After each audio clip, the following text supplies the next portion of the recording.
Hey everyone, welcome Mondays with Matt. Matt, what's on your mind this week? Well, it's interesting. I saw this video and I think I sent it to you. The video was about this guy working but actually doing nothing. And it was so telling. And what it got me to realize is that's what kind of happens in consulting. And the amount of time and hours that are not used productively. But yet everyone looks very active. Everyone looks like, hey, we're moving along, everything, every status meeting is going well, and then all of a sudden, you're 75% done and the actual project is at risk.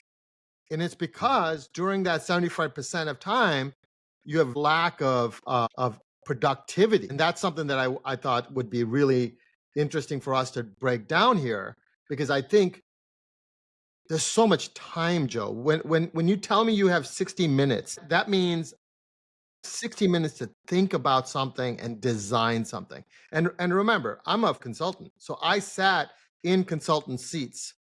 And I know the amount of time that kind of just gets thrown away because we're waiting for someone for a meeting. We're waiting for some decision to be made. We're waiting because go live isn't till 8 months from now, right? There's a lot of like just wasted time that I would love to take back, because it is not necessarily about the money, Joe. It's about the loss of the opportunity to do something really good during that time. So just to put this in context, you're talking about large scale implementations, right? When a big system is being put in, there's a lot of time wasted. Can you walk through that? Like, is it time wasted all the time? Is it time wasted at the beginning, at the end? Yeah, Where's the time wasted and who's wasting the time? Yeah, I'm not sure if this will show well on here, but I kind of want you to see the timeline. I see it. Yeah, we can see it. I kind of wanted to draw this out, right? There's about 40 hours, and this is just one person, right? And in the project, you have a lot of different people. You have 40 hours going through. And if you look at it early, when you have 100% of the project left, there's very little productivity that's happening during that 40 hours. So I see a lot of this. So the gap in here, there's a lot of emptiness of actual productivity that happens. And then when you get to the last 25%, everyone's urgency comes, because all of a sudden, all the productivity happens. And all of a sudden, you're now working 60 hours during that time. And a lot of times, some firms will charge you the 20 extra hours, even though here they were not producing. What I'm getting at is there's so much loss right here, so that when cutover is happening and they can't get to it, they're like, well, we don't have time. Let's just go live. Let's just go live and we'll figure out afterwards, right? That's because this is happening here. You're doing so much of that work in this last leg that you just kind of settle to, oh, you know what? Let's just get them to what they do today and let's move it over. But they lost all that time to do really good work, to really change that campus. And yeah, I'm calling it out because I think, when we work with our clients, I just shake my head like, why are you stuck in this situation? And why did you do testing? Why did that validation of student financials or financial aid not work? Because during that in that 25% time, when you have 75% left, you weren't actually working to really design the product and be able to show it. You should be doing a lot of what you do in the last 75 in that early 25% of a project, because if you can't tell that client what that design is going to look like, why do you need 3 quarters of time of that project just to sit around and wait for our decisions to be made? So let's say a typical implementation is 3 years on average, right? 3 years. How many resources does a typical implementation partner SI put in on a project? How many people does it do? A big one, you'll say 10. 10. Right? Okay, so let's use 10 as a number. And that's a 10 large people. Yep. 10 people. Okay, so let's just go with 5. 5 people, 40 hours a week. So that's 2,000 hours a person times 5 people, right? So that's 10,000 hours in the first year alone. Yeah. You're saying in year 1, only 25% of that was actual work, right? Yes. In year 2, maybe 50% of that was real work. And in year 3, when everyone's mad sprinting, close to 100% of that time is being fully utilized. And of course, since we're behind, some extra costs are being added on with change orders and stuff. So let's just do the math on that. At an average, let's say a blended rate of 300 an hour, I'd say that's average, right? Yep. So in year 1, you gave up 7,500 hours of pretty much wasted times 300 bucks. Yeah. Just poof, gone. Right? That could have been used in so many other ways. And your point is, that's when the real design should have been happening. That's when the real expert should have been in the room with the client designing how is financial aid going to work in the future? How is this going to work in the future? Let's architect now.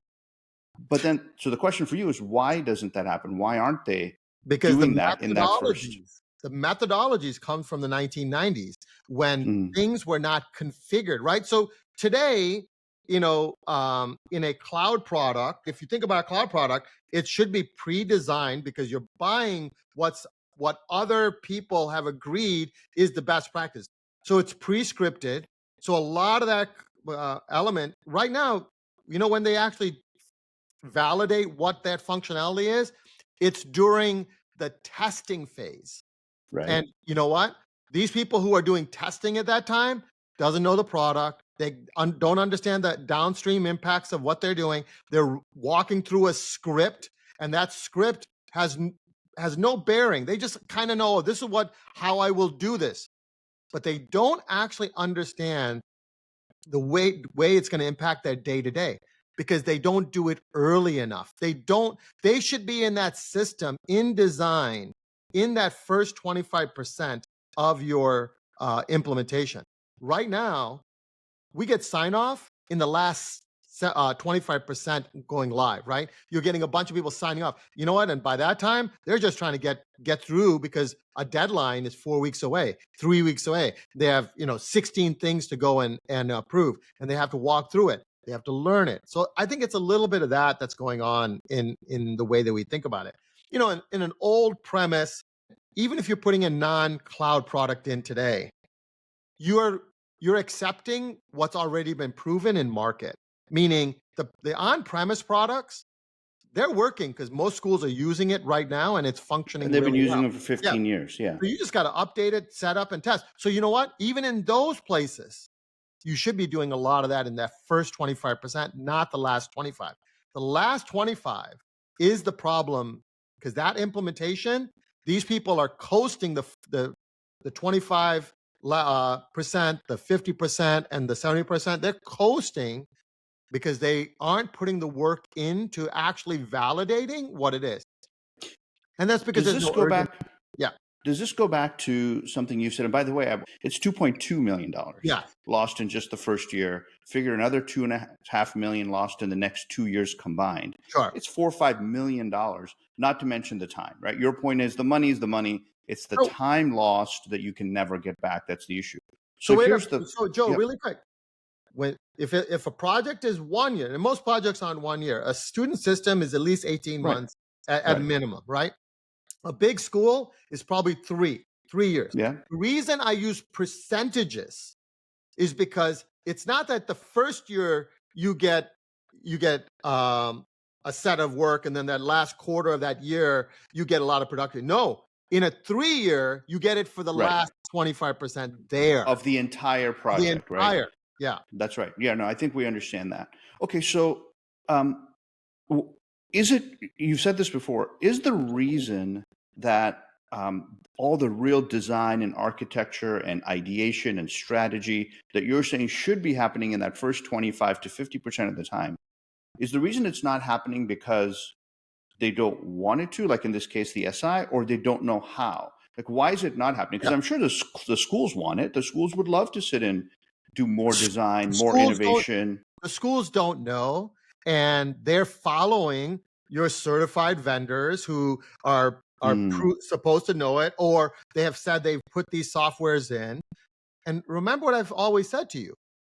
Everyone's in a consulting 1.0 model. They're following the way that I put in a software in the 90s, right? Late 90s, when the software wasn't designed. So you know what? We couldn't do a lot of design in the first 25% because that software wasn't actually designed. So we were waiting for PeopleSoft or Ellucian to get products. At that time it was SCT and other names of the product. But we have to realize that's not what you bought today. You have proven on-premise systems. You have proven cloud products. Now, you may not like what that cloud product does when you realize what it does, right? But you've bought it. So let's start using it. And you got to then think about the workarounds in that first 25% of your project, like, oh, oops, the cloud product we bought doesn't do that. That's okay. We're gonna use it still. We're now gonna wrap other things around it so that you get to it. But they don't want egg on their face. So a lot of times they're just like, you know what? We'll just cut them over. It's let's do a workshop. Let's put this in a configuration workbook.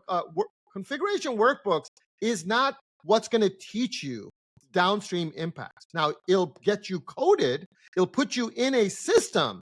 But until you start driving that system, and you won't actually understand the downstream impacts to financial aid or to student records, advising. You think about all the things that a system of systems, a cross-functional system needs to do. If you don't design that in the first 25%, financial aid isn't going to design it during their second period and the third period and the fourth period because you don't know the downstream impacts. So let's think about solutions. So if I'm a school, we're getting ready to embark on a new cloud thing or a new on-prem system, how do I create accountability with my SI? If it's true that historically, in the first 50% of the project, a majority of the time is being wasted. Your consultant is just sitting there twiddling their thumbs, looking busy, but not really producing much. And in the second half, they're doing this mad rush, right? What can the school do to create more accountability with the SI of what's happening in that first 25 to 50%? And then on the SI side, what should they be doing proactively if they're in it for all the right reasons? Well, first of all, we gotta actually design project plans that actually show what is happening every hour of a project all the way through. So in 60 minutes or 2,000 hours a year, every person that is Should be billing accountable. should be accountable for that 1 hour that they're saying they're putting in, right? But Joe, that requires people who actually know the actual software, but they also need to know what actually needs to be done in a configuration, right? There's setup tables, there's processes, there's batches. You got to think about the downstream impacts of academic structure, right? Those things have to be thought of early. And you have to put project plans in. Right now, they're putting a software in. They're not actually putting a transformation in, and that's one of the biggest problems. And that is why, first, you got to get to a level of a project plan that isn't just propaganda, High level, high yeah. level. Hey, I can't tell you the number of meetings that I've seen where you sit and there every week it looks good. And then because you don't actually look at the setup, you don't actually test early in that 25%, you don't find out that there is an issue until the last 25%. Right. And so that's one of the big things. So I would say that's the first thing schools need to recognize is give us a detailed plan. So let me ask you this. So literally a school should feel empowered and be bold enough to say, okay, Matt, you're going to put 5 resources from your SI into my school, 5 full-timers. At the end of week, one of them happens to be named Joe, one of them happens to be named Sue, one of them happens to be named Jenny. Okay. You should put me in there too, Matt. Put a Matt in there. Yeah. So at the end of week 1, what will Joe have accomplished? At the end of week 1 of the 80-week, 100-week project, what would Joe have accomplished? What will Sue have accomplished? What would Matt have accomplished? And Matt, are you actually giving us 40 hours as a partner or a senior partner? Sure. Or are you giving us 5, right? Because you could be billing us for 40, but we may only see you for 5 hours for a few meetings. Why exactly are we paying for 40? Part of what we need to do in our project plan is what is the impact? What is the downstream impact? Like a really good project, think about the Notion and ClickUp and you name the technology in project management today, you have the ability to find dependencies. You have AI to create tasks, all these things. So what Joe needs to get done as a financial aid person, I will be able to tell you this is what that first week of effort needs to happen. Knowing that by 50% of this project, that configuration of financial aid or student financials should be doing this. Why? Because I need to make sure that student records can see something during that. Maybe they have to do holds because of something. Like there's things that are dependent that we need to test, right? And that example of student financials has to be done because then if there's a past due, I need to put a hold on, right? Like that logic has to be there. What I'm saying to you is not brain surgery. Right now, we just give the ownership to the lead. We put everyone as a lead. Oh, we got an admissions lead. That admissions lead probably hasn't done an admissions product before. They probably haven't even done an implementation at the kind of school you're at or the type of aid you're giving or the calculations you're building. And you're now asking them to lead. And the reality is they can't lead. They don't understand the downstream impacts because most offices at a university that they came from were siloed anyways. They're siloed, yeah. Yeah. So the solution starts with the school asking for detailed project planning upfront and holding the vendor accountable to say at the end of week 1, did we accomplish what we said we were going to accomplish at week 1 and then week 2 and week 3, rather than waiting till month 12 and go, oh crap, things aren't as good as we've been doing in our status report. So anything else that should be done to ensure a better outcome than what you showed on your piece of paper? Think about the things we're thinking about being productive around. It's around configuration. It's around design. But if you're sitting around that first 25% and architecting, you've already are starting to burn hours. And that architecture shouldn't take you 25% of the time. You should be architecting way ahead of time because you should know. Are you saying that architecting should have happened before the vendor's clock began? Exactly. Before that team sat around and starts to design, because you should know my goal is this. Okay, that means as soon as that clock starts happening, this is the direction. So within that first 25%, Joe, you have a little bit of that architecture that you have already said we need to be designed this way. This is what it is. Then in that 50% time, that first 50%, you should be adjusting. You should start to adjust to make sure, you know what? That architecture can't be done that way because the software doesn't do it a certain way. Okay, get it. Let's tweak, let's adjust. Well, let's tweak it. Yeah. Then so point number 2 would be tweaking, and that last 25 should be really validating and securing that all the conversion things are done. Like I'm giving you details. This is kind of nerdy for a lot of people, but I'm telling you, the reason we hear this is that everyone is doing a cutover and you're wasting hours. Yeah, just you and I just got back from a trip where we were with a big school and, the big consulting firm came in and put it in and promised the world. And what you're saying did play out. Like the story I heard was mad rush at the end, push it. Everyone's kind of running around like chickens with their head cut off, go live, and then the vendor's gone. And now it's up to the school to kind of unravel and unpack. And really what happens is the school just kind of gets used to that somewhat broken system. And then they start building all their shadow systems around it. And, oh, well, that doesn't work in the system, so I'll go build a spreadsheet. That doesn't work in the system, so I'll build my own little SQL thing. And before you know it, what was supposed to be this great solution is essentially a hodgepodge of technologies and activities around it doing the work the system should have done. Because of what you're saying. Yeah, and a lot of times in that last 25 mad rush, you're putting a lot on the table, and I could see it. It's green, yellow, orange, and then boom, you're in red in that last 90. It's a common thing.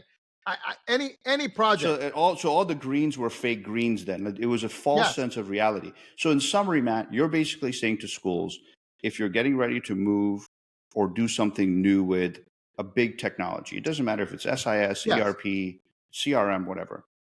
Do all the pre-work, do all the readiness well before you even hire the vendor. Be ready with the architecture, know exactly what you want.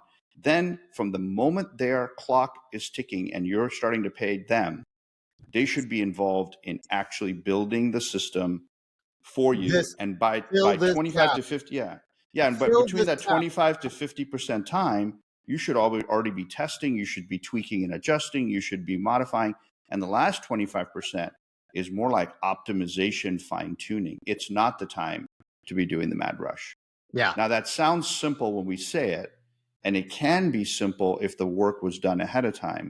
But for schools that aren't willing to do the work, they want to go from, hey, we got funded to, hey, let's just go do an RFP and hire a vendor. This is what you just showed is going to play out 100% of the time, right? Joe, pick any client that went live in the past 3 years. I draw That's this the up. case. Maybe this is a visual we give them. And you say to them, is this what it looked like? And most clients, now project managers and the sponsors that's sitting on conference things, they're not going to want to see this. But the reality of it is your end users feel that last spike. And what the sad thing about it, Joe, is the vendor and the SI blame the client. Oh, you know what? You guys signed off on it. You weren't ready. You weren't ready. You designed it. You're the one that said that was okay. Well, of course they said that was okay because they don't know any better. They don't understand the impact of it. You as the consulting firm and the vendor, you better educate them that this is what your expectations is, because stop holding. You already took millions of dollars from them. You already took millions of dollars from them. And if you can't tell them that, you know what, you shouldn't do that because in the end result it's going to happen, then shame on you. That's on the consulting and the vendor. And you know what? What you just said rings true for me from even the meeting we had last week with that school. The vendor, the SI, big name, one of the biggest names in higher ed consulting, had the audacity to tell the school, hey, look, we understand things aren't working great, but you signed off. And you jumped in to say to the client, yeah, what do you mean they signed off? Yeah. What do you mean they signed off? They should have known that you shouldn't have signed off. They should have been the ones telling you, are you sure you want to sign off? Because really, the downstream impact is this, or really, this isn't designed correctly.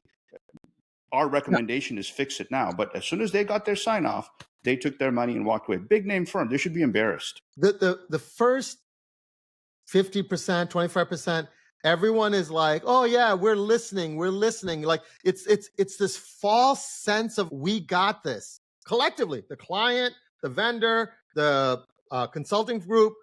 Then all of a sudden, the last 50%, Joe, they're all kind of finger pointing. Oh, no, the consultant should have done that. Oh, I didn't know that. Oh, you know what? Joe, the dean of this, he needs to know something. Well, hello, Joe, the dean should have been on that first conversation when you're thinking about change of major. Yeah. Right. I get it. So, and I think everyone listening in gets it, either because they've been through the pain of this or because they can anticipate the pain of it. So the word of caution would be go into it eyes wide open, do all the planning and preparation and architecture first, then hire the vendors and hold them accountable for every week and every hour. To your point, every hour of their work should be tied to an outcome that you're measuring on a weekly basis. Don't let it get halfway through the project to realize, my gosh, we're $2 million into fees paid and we don't even have a system.